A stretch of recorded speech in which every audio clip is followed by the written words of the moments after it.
একদিন একজন ইঞ্জিনিয়ার একটি পাঁচতলা বিল্ডিংয়ের উপর থেকে নিচে থাকা একটি শ্রমিককে অনেক ডাকাডাকি করলো, কিন্তু শ্রমিকটি কোনোভাবেই ইঞ্জিনিয়ার ডাকে সাড়া দিচ্ছে না।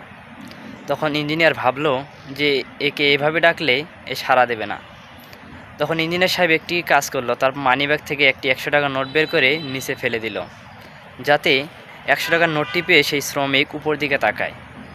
কিন্তু সে শ্রমিক উপর দিকে তাকালো না, সে টাকাটা পেয়ে তার পকেটে রেখে দিল।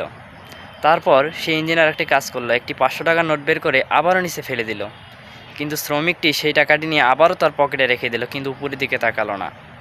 তারপর সেই ইঞ্জিনিয়ার আবার একটি কাজ করলো, একটি 1000 টাকার নোট বের করে আবারও নিচে ফেলে দিল।